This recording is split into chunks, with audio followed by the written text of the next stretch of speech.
Now, day 3 of the US Open, and the big names have been tumbling like anybody's business over the last few days. Naomi Osaka, Emma Raducanu, Simona Halep, Stefanos Tsitsipas are just some of those to have gone by the wayside in the first 2 days of play at Flushing Meadows. To look at what has been an eventful US Open so far is Caitlin Thompson of Racquet magazine. Caitlin, welcome back to the show. Thank you so much. Thanks for having me. It's been busy, I'd imagine, for the likes of yourself, trying to cover this for the last couple of days, because there's been so many plots and subplots and stories to try and tease out, and we'll try and get to as many of them as we can here. I want to start with the two-time former champion Naomi Osaka, because this seemed like it was going to be the ample opportunity for her after, missing Wimbledon earlier on in the year and having her troubles essentially with mental health issues and with her form. This seemed to be the ample occasion for her to make a statement and return to the scene of her greatest triumphs so far. And she couldn't have asked for a worst, possibly, but she couldn't have asked for a worst opening round match against Danielle Collins, given the form she's been in this year. It's interesting. Danielle Collins has a great resume. Certainly not somebody you want to face in the first round of a slam under any circumstances. Let's not forget she made the finals of this year's Australian Open. She has not had a great summer, actually. So I think a lot of us who are watching Naomi's struggles, really, honestly, for the last 2 years now, not only not playing up to what we know she's capable of, but looking like she's having a pretty terrible time doing it, we're sort of nervous about which one of these two very capable, very dynamic, very amazing players would show up tonight. And would it be both or neither? I think, honestly, we got both. They both played pretty well. Danielle obviously having an exceptionally good evening, hitting the ball as well as I've seen her do. But for Naomi Osaka, who's really had, I think her game in the doldrums for the last long time, shouldn't hang her head too hard about losing to a Grand Slam finalist in Danielle Collins. But, we have to remember, Naomi Osaka wasn't the one who was seeded in that matchup. Yeah. Danielle Collins was. So I think, frankly, Naomi Osaka was lucky to play as well as she did for a lot of us who were not really expecting that much given her recent form. Yeah, that lack of seeding is really indicative of what her last 18 months has been like, essentially since winning the US Open, or sorry, not winning the US Open, winning the Australian Open last year, which seems like forever ago. It was just the start of last year, and already it seems like a couple of lifetimes, which can happen, I guess, in women's tennis when you have the likes of Iga Swiatek rising from nowhere. But like, when you say that she looks like, or has looked like in the last while, that she doesn't want to be there, and that kind of slump is very difficult to get out of, especially when you can't have the traction, or don't have the traction of just winning matches, just routinely getting through to quarterfinals, semi-finals, even finals in the tournaments that maybe not many people are paying attention to. It just seems like she needs that run, and that run just doesn't seem to come. Honestly, I'm not a psychologist as much as I enjoy playing one on, my own podcast and with my friends. But the truth of the matter is, I think, she's spoken at length about having mental health issues, about having anxiety, about this, that, and the other. We have no reason to doubt her. The truth of it is she's deeply unhappy. It's very obvious for her own sanity and for those around her. I hope that they do right by her and just sit her down. She doesn't need to be out there. We've seen that she's the world-beating talent that everybody knows she can be at her heights.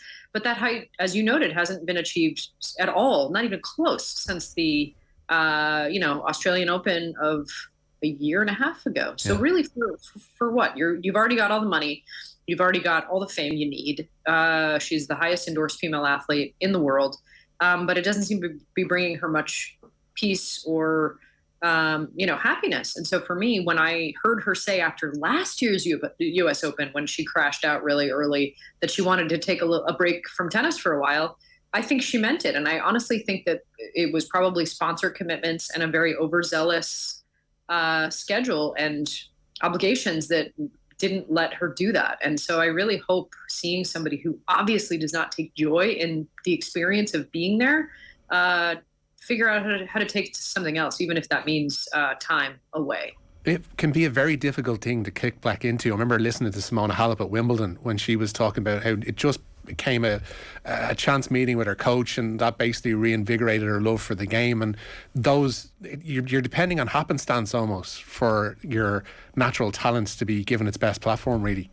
I think you're onto something. I think also with Naomi, people who follow the tour very closely, and I don't assume that's that many people, but for people who do, she actually had a very indicative tweet, deleted quickly, Right. but up long enough to cause a huge stir in the tennis world, which was basically said she wishes she had been born rich so she didn't have to pay for everyone else's lifestyle. I'm paraphrasing, and you can go and find screenshots of this tweet on the internet if you'd like. But to me, that was probably one of the more insightful and explanatory looks into what some of these people who are phenoms from a young age, the meal ticket for a whole lot of people around them, who might not have their best interests at heart, and that pressure and that obligation, while it certainly comes from outside, especially when you sign deal after deal after deal and appear in ad after ad after ad, but also from your own closest family who's relying on you to pay the bills, it's tough. And I think as much of it is up to chance as it is to education. When I look at the players who are really well adjusted, when I look at the players who seem to be happy, who still obviously go through the highest of highs, the lowest of lows, injuries, personal triumphs that we never see, very public meltdowns that all of us see. The ones who can handle it the best are the ones who are the sort of more complete human beings who kind of put it into the context of, this is an amazing thing that I get to do, that I can do, that a lot of people wish they could do. And I can do it at this amazing level, but also it's only a part of who I am. It's a part of my life. And looking at Naomi Osaka in the last really year and a half, not only last night, but really long time, I don't know that we've ever met that person. And it makes me super sad for her, because I don't think tennis needs her enough to make it come at this great personal expense. Yeah, it's a really weird paradox. I remember recently I was reading that book, The Dirtiest Race in History, about the rivalry between Carl Lewis and Ben Johnson. And in many ways, herself and Johnson kind of share similar traits in that they're both natural introverts, I guess. And during the course of their rise to stardom and prominence, I don't know if it's a manner of insulating yourself from the outside world, that you have this circle grow around you, or is it a combination of people attracted to you because of your celebrity, or a mix of the two, but you end up accumulating this mass around you, and then look around and kind of decide that some of these people perhaps don't have your best interests at heart, and then by that stage it's almost too late. Yeah, I mean, I think if you look at the tennis history, just as often it's the parents absconding with the money or steering their career, or the agents or the coaches. I think it's a shark tank in there. And I think one of the things that's really tough about tennis, and actually sprinting, as you noted, is a really good ancillary, although Ben and Carl both benefited from being on teams at various stages in their career. Tennis players don't have that. I think about players who really take a lot of meaning in being part of their country's Billie Jean King Cup or Davis Cup team, or representing their country at the Olympics, or have some semblance maybe of a college career like Danielle Collins did, winning NCAAs as a student at the University of Virginia and then turning pro.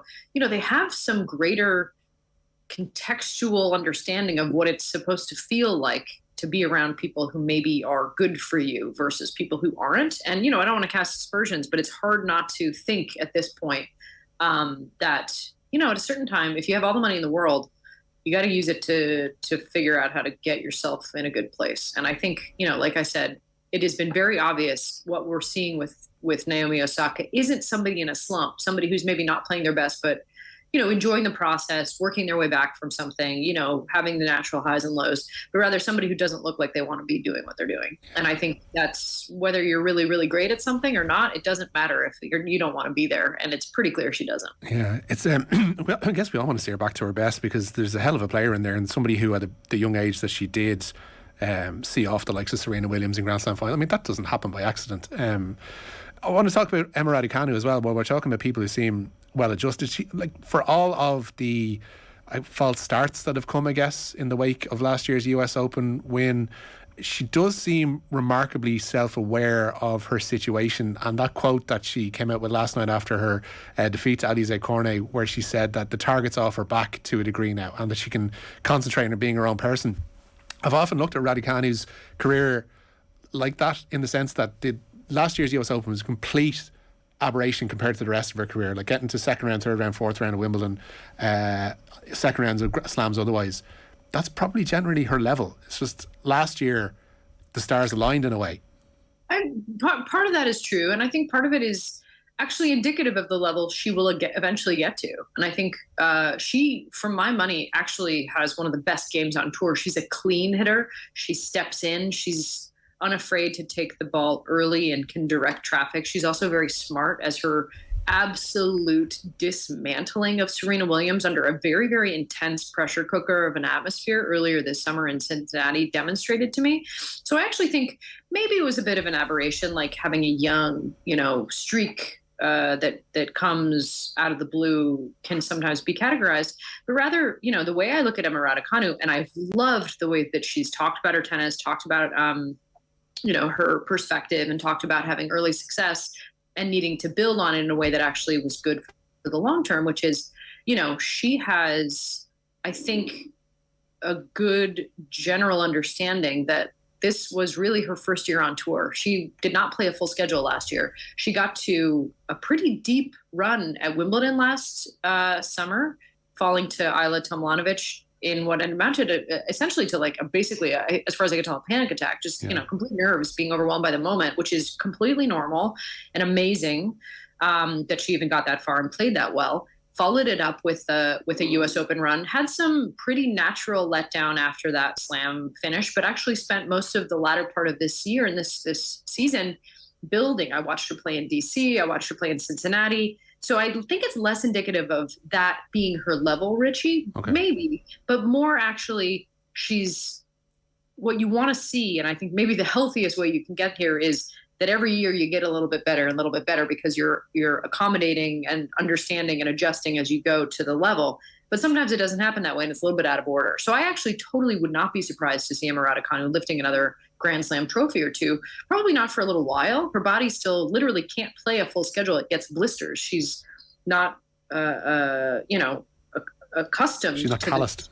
Just the rigor. Yeah, she's not calloused in the literal, but also figurative sense of what it takes to be on the tour week in and week out. Losing to Alizé Cornet, who I think at one point had a winning head-to-head streak against Serena Williams, is no shade whatsoever. Alizé Cornet can play at the highest levels of the game. She's beaten some great players this year as well herself. Exactly. Yeah. So, for me, I love what I've heard from Emma Raducanu. I think for me, what I want to see is her working with a coach, making sure the family knows to let her work with that coach who's going to be able to build stuff, week in, week out with her so that kind of success keeps building on itself. And I think that I hope will come because what I've seen and heard from her has demonstrated to me poise and maturity, and also that last year wasn't a fluke. It was just maybe a preview. Yeah, I remember seeing that interview the day after her retiring against Tomljanovic. Like, she did a one-to-one face-to-face interview with Sue Barker and showed remarkable maturity of her situation even before the US Open win to know what had happened, to be able to articulate to a national audience what she was going through. Like, that was freakish, preternatural kind of self-knowledge. The coach situation with her is the interesting one I think that a lot of people focus on, because she has, hopscotch between a few coaches in the last 12 months. Has there been some kind of outside interference in that, as you alluded to there, or is it just a case of she's just naturally trying to find the right one? It could be both. I mean, I think one thing that's really hard, especially when players are young, is for their families, often, especially when those families haven't come from sort of like tennis royalty. And I hate that term and it's gross. And the concept of tennis royalty is pretty gross too. But there's some truth to it, which is, there are certain systems set up to help certain types of people succeed at tennis. And when somebody comes from outside of that system, it's pretty exciting. One of the reasons that I think Emma Raducanu was so impressive, as you just noted, talking to Sue Barker after that Wimbledon appearance last summer, is, this kid was like acing her A-levels and headed to some of the highest, educational institutions in the land, to my understanding, right? Yeah. So she's clearly a very well-rounded and thoughtful person. I also think from what I've seen, not only of her, but other young, especially women, there's a lot of trust issues that goes with bringing a kid to a certain level, especially if you're the parent, especially if you're outside of that power dynamic, and then letting the pros take over. I actually wrote a column specifically about this for Eurosport last year in the wake of Sophia Kenin ditching her dad Caroline Garcia ditching her dad and now having some of the greatest results that Caroline Garcia has ever had. I think she won Cincinnati, what was it, 10 days ago? Yeah. So I think there's a particularly interesting, going back to like Stefano Capriati, Jim Pierce, with their daughters Jennifer and Mary, respectively,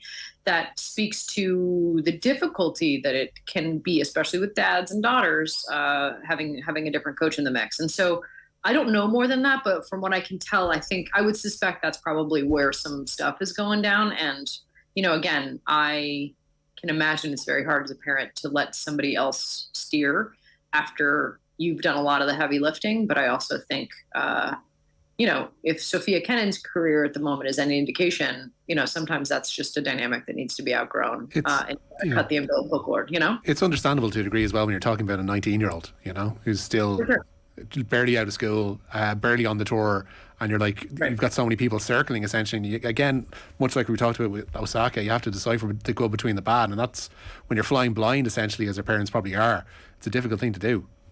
Completely right. And I also think, what we know about sexual predation of young women by men, usually in positions of power, agents who might have a great track record and a great history of looking out for their charges or not. I think, like anything else, this is a very mixed scene behind the scenes of this pro sport. And unlike basketball or football or our football, which is way worse than your football, I should say. There's no rookie camp. There's no training ground. There's no cohort of people who come in one year and say, hey, we're all in this together. We're all learning the ropes. Here's how to, not spend all your money in the first month. Here's how to not, fall prey to some like really dumb scheme. Here's how to, get fit and stay healthy. Here's how to eat well, the whole thing. And I don't think that there's much of that in tennis because it's so individual. And so, I think parents are probably right to be leery, but also it's very, very hard. I think for a coach to work with somebody and take them to the next level if the parents are still involved. And, I don't know specifically if that's what's happening with Emma Raducanu. I obviously hope it isn't, but seeing her work with Dmitry Tursunov, who worked with Sabalenka most recently, was really exciting. And I think everybody was sort of encouraged by the results because they seemed to be a good sort of alchemical combination. And so I think there's probably a really, really good coach out there for her. And I think most of us who are really rooting for this kid hope she finds it. At the other end of the age scale, I guess Serena Williams is, she's loath to call this a farewell tour or a valedictory lap or whatever way you want to put it yourself. She's insistent on calling this an evolving in her career. She obviously won her first round match against Danka Kovinic the other night. A very tricky task tonight. I hadn't realised Annette Kontaveit was as high as number 2 in the seedings this time round, but that is going to be difficult for her this evening. Sorry, who are we talking about? Serena. Oh, never heard of her. Never heard of her, yeah. Never heard of her. She's an up-and-coming kid from Compton. You might want to look out for her. She sounds pretty exciting. Yeah. I'm grateful to you that we have talked about not Serena up until this moment because pretty much everybody only wants to talk about Serena, which I get. I mean, she's the greatest of all time. She deserves all the accolades. She's pushed all of the records, the boundaries, the sport's accepted limits beyond. It does seem like tonight's task will be potentially beyond her grasp. I don't want to counter out. Nobody has ever had a good track record doing that against Serena Williams. And as we very, very well know, she is motivated by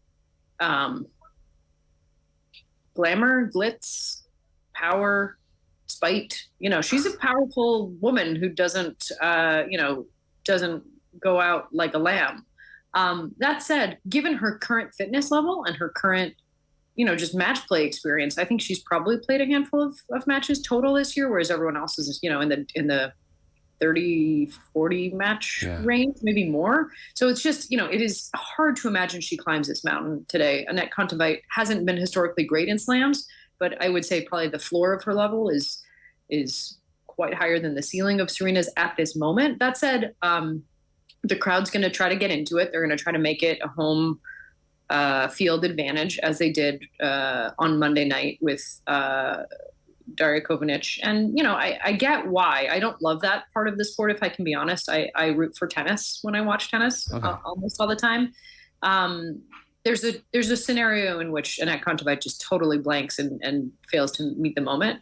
But if I'm her coach, I'm telling her to literally move Serena side to side, wait for her to get tired and make a mistake, and then collect my 2-2, entry ticket into round 3. So it's hard to imagine there's much of a fight that's going to happen. But, again, the giant caveat with Serena is you can never, ever, ever count her out because you don't know truly what she's capable of. I mean, we've seen her capable of things that people couldn't fathom before, including winning a slam while pregnant. So, I think most of us are hoping this isn't the end, but it's hard to imagine it isn't. Yeah, when knocking off the ring rust and then seeing seeds falling in the first 2 rounds, you can, understand why she'll probably fancy herself to go on this kind of Jimmy Connors run in the twilight of her career into the latter stages of the US Open. That was the one comparison that kept jumping to mind, was Connors in the early 90s getting as far as he did. And I don't know, this, as much as I want to go, yeah, I saw her at Wimbledon, she looked a bit rusty, and maybe this, like, Danka Cavendish was a bit of a gimme in the first round, but yeah, I don't know. There's just something about this tournament and her where I can see her going deep into next week, and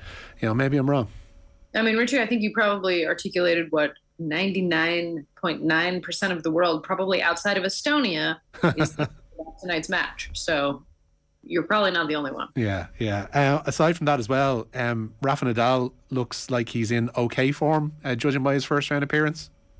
Yeah, I mean, the guy barely has a foot, so I don't ever count him as a no-brainer like we saw in Wimbledon. Injuries can take him down as they have in the past, and he's, unfortunately had to pull the plug. But as long as he can crawl, this guy is going to try to compete, which I think is unbelievably cool. And he didn't look great in his match last night. I left the grounds as they just split sets. And, even if somebody can sneak a set against Rafa early, you kind of have the distinct impression that it's probably an inevitability before he kind of finds his form and steamrolls you the rest of the day as he did last night. But, I think there is a really cool and, for me, delightful openness to this year's tournament. I have enjoyed that on the women's side for years. I found the men's side very, very boring because I truly, truly could not care about the big 3 at all.